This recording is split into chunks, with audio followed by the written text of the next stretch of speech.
Hello everyone, today we're installing the 𝐂𝐚𝐬 Lambda on my Turbo Integra. So right now I currently have installed is an AEM X series AFR gauge that is ran just by 5 volt power. But today we're installing the 𝐂𝐚𝐬 system. So let me show you guys everything that we have here. So this is the 𝐂𝐚𝐬 Lambda. Basically what 𝐂𝐚 Lambda is, it's a direct data feed from your ECU, and it pretty much just tells you everything. It's super instant, and it's way more reliable than just the 5 volt. And then that goes in to the wideband sensor. And then we have a CAN splitter cable. So that connects to the CAN splitter cable. And then we have 2 ends. So one end gets the 𝐂𝐚 Lambda. The other side gets the CAN gauge. So this is an OLED CAN gauge, and this will tell you pretty much everything. So if you wire any sensor into your ECU, you'll be able to read it out of this gauge, which is super cool. And that plugs directly into this.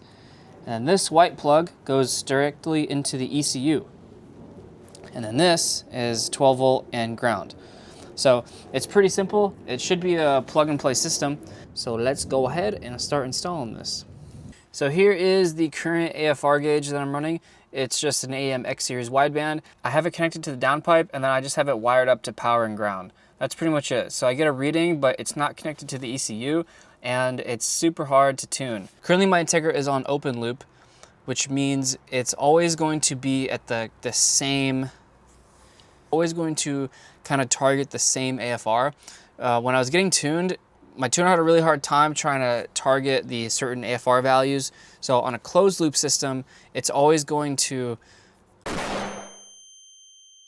on a closed loop system, the AFR is always going to try and find itself. It's always going to try and add more fuel. So like if you are in elevation, it's always going to try and add more fuel. It's always going to try and find that AFR number. But with open loop, it's pretty much just always going to be that number. So then if you go, so if you're tuned for 14.7 AFR in California, and then you go to Colorado, okay, then you're not gonna have enough air. It's not gonna try and like add more fuel actively, basically. I might be butchering this explanation, but it's kind of like the gist of it. Basically, closed loop is much better, and my tuner highly recommended it. And because this Integra is my daily driver, I want to have it running the best it can be. So that's why we're swapping to it. Also, tell me why everything here was like $700. All right, so step 1 is going to be removing the AEM gauge and undoing some of the wiring. This should be fun. I don't know where I wired the AEM's power and ground to, so you're gonna have to find that and sort through it, pull everything out, make room for this guy. What are you doing? What are you doing? He's smelling the supercharger. Come on, get out. I've got wiring to do. Good boy.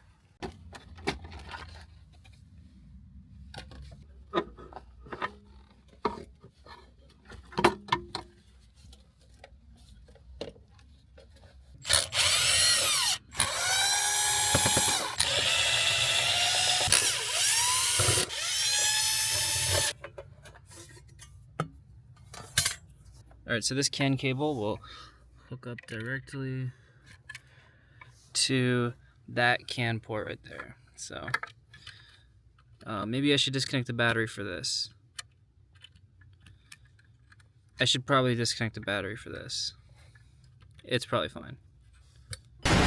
Already starting to look like a mess. Pretty much we got the CAN connector plugged into the ECU. I have no idea how this splitter cable is going to mount or route anywhere. It's kind of short, so I don't know, might have to get a little creative. Right now I'm in the process of removing these 2 wires for our old gauge. I'm trying to just pull them out from here.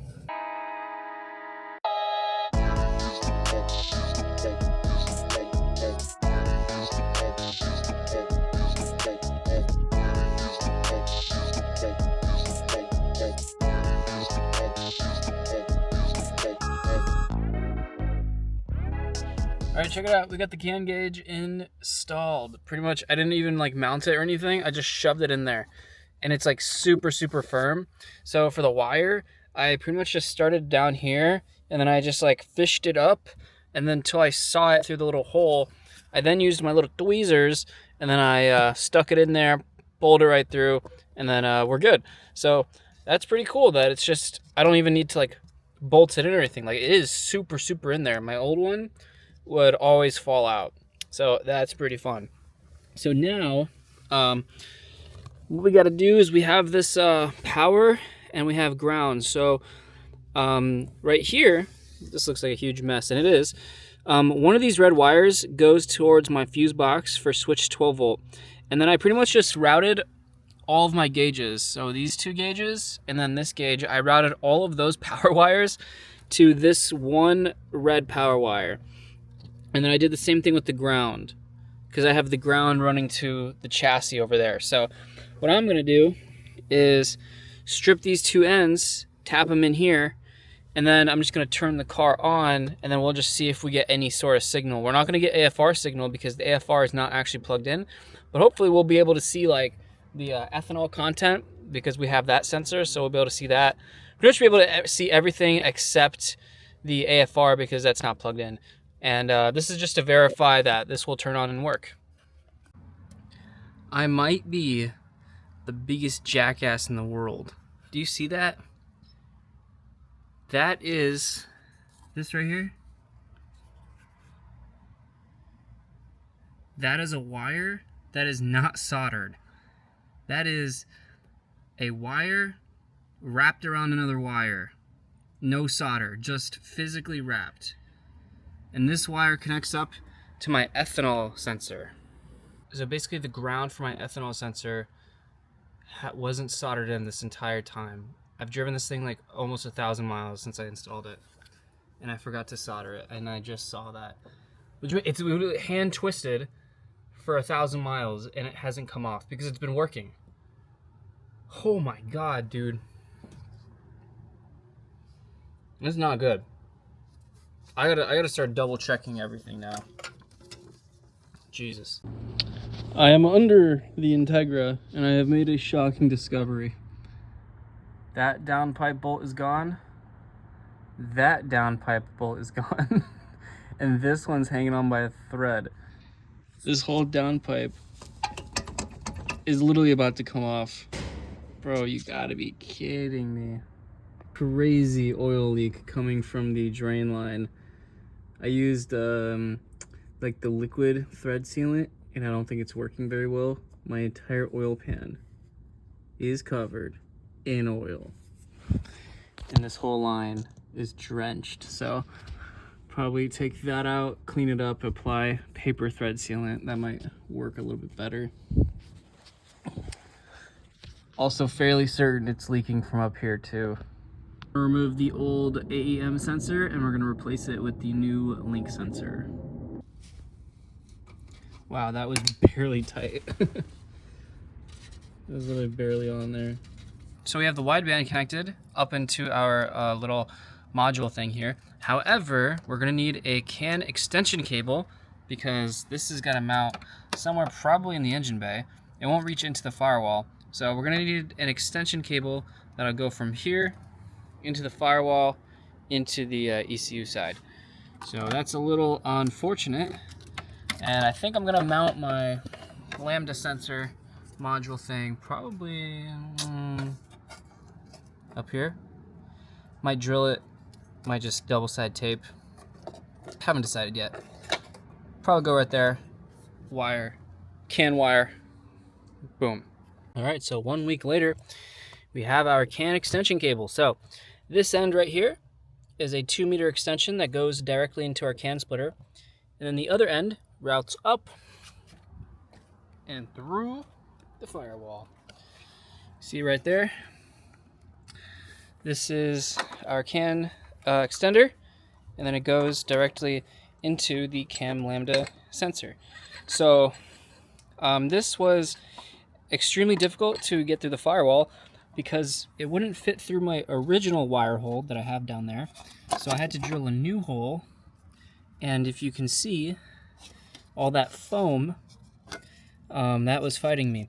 So I had to then get some string and then connect the string, or I get some wire, and then electrical tape these two, and then I just pulled this skinny guy, and I was able to fish this giant thing through the hole. And it was hard because, you know, it's so thick. So, but yeah, so it's now through.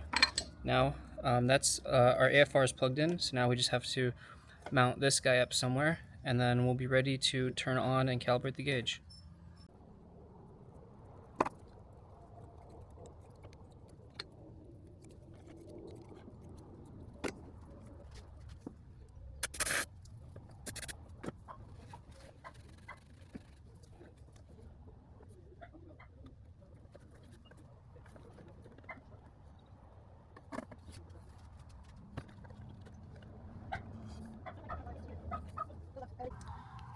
All right, there we go. We got the module sensor guy mounted up. Just used double-sided tape. I really didn't feel like drilling holes, so double-sided tape it is. If it holds, it holds. If it doesn't, then I'll drill it in. But yep, there it is, fully mounted. All right, we added proper solder and heat shrink to that wire that was just hand tight, so that's good. Guys, you're not gonna believe this. You see anything missing with this picture? 1, 2.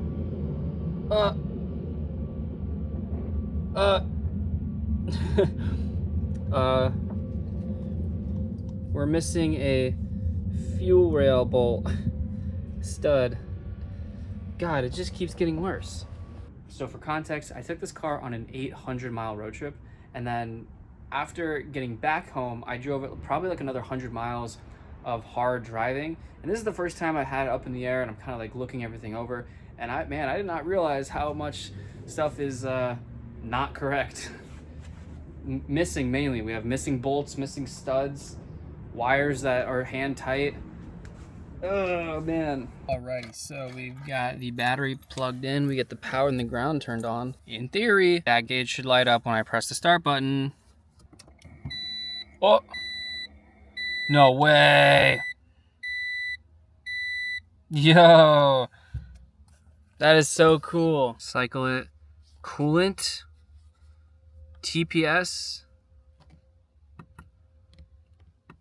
Okay, so we gotta configure it probably in the app here, but cool. It turns on and it working. Good sign. I'm gonna download the app and see if I can figure out how to show more fun stuff. All right, so step 1 to program the gauge, you gotta download the app, and then you gotta go into your Wi-Fi settings, and then you gotta type in the password that is shown in the manual here. So join. Boom, loading up. Now we can go back to the app. Oh, kind of hard to see on this camera, but just follow the app's instructions and then you can kind of set everything. Okay, so I've been sitting here for like 10 minutes and my app will not connect, so thinking did I wire something incorrectly? Is everything plugged in? I don't know. I'm gonna keep fidgeting with it and I will report back with my findings. All right, we got it working. So we'll do create configuration, select ECU. Whoa, this is so cool. Link. Yep, we'll just select link. Next. Whoa, tap to add gauge. Oh, here we go. Boost target, battery voltage, coolant temper, wheel speed, ethanol content. Let's do that one. That one seems fun. Look at that, 85%. I don't know if that's accurate. It's probably not accurate yet. I haven't turned the car on. All gauge screens are not initialized. Please initialize them first. Okay. Allows you to create up to 10 layouts. Tap the center screen for the gauge setup on the screen. Tap the icon on the right to top save. Enter the name. Okay, so I created my layout, I named it, and then I saved it, and then I sent it. So now it's configuration programming, and it's doing its thing. And then now the gauge says programming mode. How cool is that? All right, I finished programming, and there we go. So I only added AFR and then flex fuel. So our next step is to bust out the laptop. We got it somewhere under here. Well, it looks like the old ThinkPad is out of battery. I keep this thing under my seat, and oh no, that seat rail really scratched her up. But yeah, I'm gonna go hook this up to power. We'll come back out, and then we'll be able to read some good gauge goodness. See, but you'll go to CAN setup, and then I'm kind of just following the instructions here. So CAN setup, and then configure bitrate to 1. Okay, so I stored it. Now we're gonna control save. Now we can start the car and see if we get any readings off of the gauge. There we go.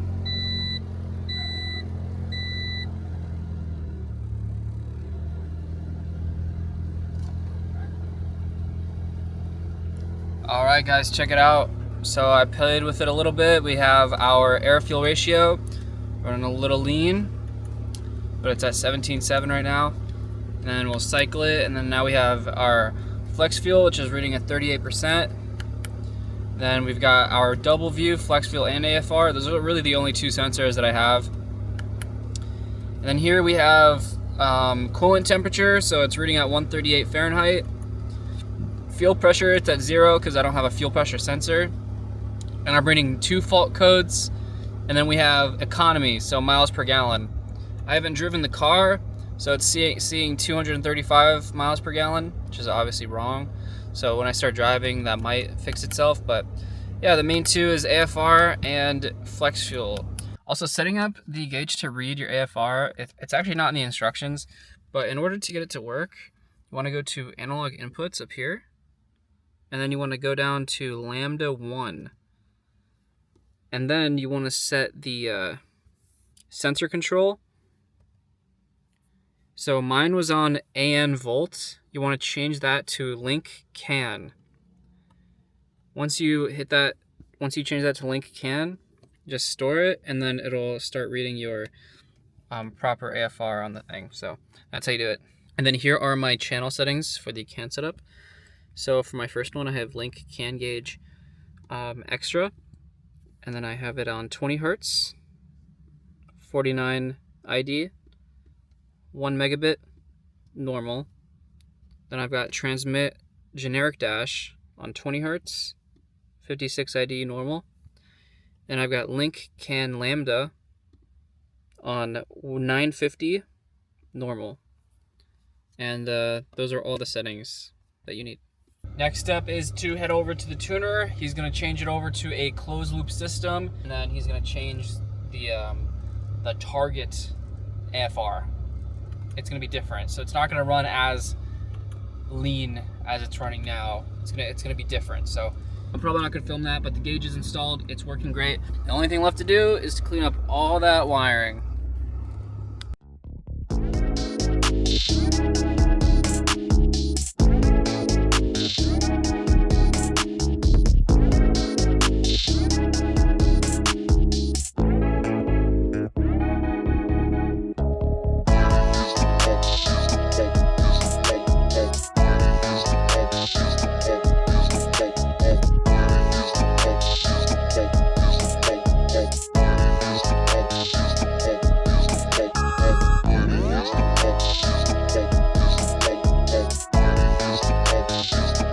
You can still see this orange one down here. It's kind of sticking out of the way. I might try and tuck it further, but got most of the CAN cables honestly just like sitting above the floor mat like this. So, but from here, can't really tell. You can kind of see that, but I'm thinking about making a custom panel that's going to cover that side, but I mean, that's pretty covered. I'm not worried about it. Alright guys, that's going to wrap it up. Drop a like if this helped, subscribe if you're new, and thanks for watching.